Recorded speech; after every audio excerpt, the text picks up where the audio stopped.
दोस्तों, इस्लाम में हर छोटे बड़े अमल की बड़ी कदर व कीमत है। अल्लाह ताला ने अपने बंदों को दुनिया में मुख्तलिफ आजमाइशों से गुजरने का हुक्म दिया है और इन आजमाइशों का बेहतरीन हल कुरान और हदीस में मौजूद है। आज हम एक ऐसे अमल पर बात करेंगे जिसका जिक्र अहादीस मुबारक में भी मौजूद है और जो अपने अंदर बेपनाह बरकतें रखता है। और वीडियो की आखिर में एक वजीफा भी बताएंगे, तो दोस्तों वीडियो को एंड तक जरूर देखिएगा।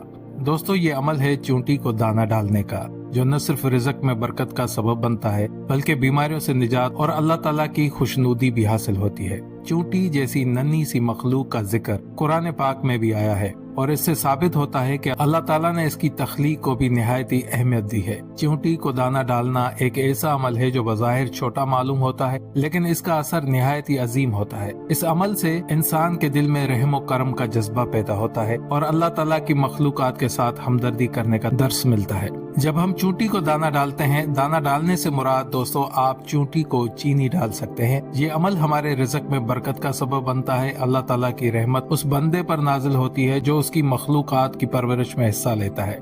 हदीस मुबारक में आता है कि जो शख्स जानवरों को खुराक मुहैया करता है, अल्लाह ताला उसके रिज़्क में इजाफा करता है। चूंटी को दाना डालने का अमल इंसान के दिल में सखावत, एहसान और मोहब्बत के जज्बात पैदा करता है जो रिज़्क में बरकत के असबाब बनते हैं। दोस्तों, चूंटी को दाना डालने का एक और बड़ा फायदा ये है कि इस अमल से बीमारियों से निजात मिलती है। कुरान मजीद और अहादीस में इस बात की कई मिसालें मिलती हैं कि अल्लाह ताला ने अपने नेक बंदों को मुख्तलिफ बीमारियों से निजात दिलाई जब उन्होंने उसके हुक्म पर अमल करते हुए मखलूकात की खिदमत की। चूंटी को दाना डालना एक ऐसा अमल है जिसका बहुत बड़ा सवाब है। दोस्तों, इस तरह के अमल से इंसान मुख्तलिफ बीमारियों से महफूज रहता है और उसकी सेहत में बेहतरी आती है। दोस्तों, ये दुनिया एक आजमाइश गाह है जहाँ पर इंसान किसी न किसी मकसद की तलाश में होता है। जो शख्स अल्लाह की मखलूकात का ख्याल रखता है और उनकी खिदमत करता है, अल्लाह ताला उसके तमाम हाजात पूरी करता है। हदीस में आता है जो शख्स दूसरे इंसानों की मदद करता है, अल्लाह ताला उसकी मदद करता है। इसी तरह जो शख्स अल्लाह की मखलूकात के साथ हमदर्दी करता है, अल्लाह ताला उसके तमाम जरूरियात पूरी करता है।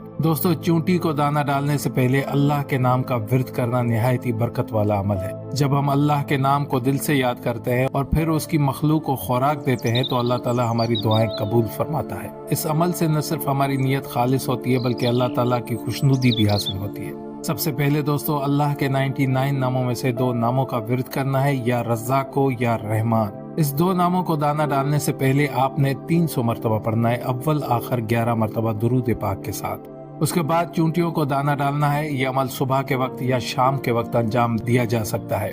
दाना डालने के बाद ये दुआ पढ़नी चाहिए, ए अल्लाह इस अमल को मेरे रिज़्क में बरकत और बीमारियों से निजात का सबब बना दे। उसके बाद अल्लाह की रहमत और बरकतों का इंतजार करें। इंशाल्लाह कुछ ही दिनों में रिजल्ट आप अपनी आंखों से देखेंगे, बल्कि मौजज़े देखेंगे। दोस्तों, चूंटी को दाना डालना एक निहायत ही मुबारक अमल है जिसका सवाब इंसान को दुनिया और आखिरत में मिलता है। इस अमल से न सिर्फ रिज़्क में बरकत आती है बल्कि बीमारियों से निजात और अल्लाह की खुशनुदी भी हासिल होती है। हमें चाहिए कि हम इस अमल को अपनी जिंदगी का हिस्सा बनाएं और अल्लाह ताला की मखलूकात के साथ हमदर्दी का मुजाहरा करें ताकि हमारी जिंदगी में अल्लाह की बरकतें और रहमतें नाजिल हों। ये अमल हमें इस बात की याद दहानी भी कराता है कि अल्लाह ताला की मखलूकात की खिदमत और उनकी जरूरियात का ख्याल रखना हमारी दीनी जिम्मेदारियों में शामिल है, और जो शख्स इस जिम्मेदारी को पूरा करता है, अल्लाह ताला उसके तमाम कामों को आसान फरमाता है।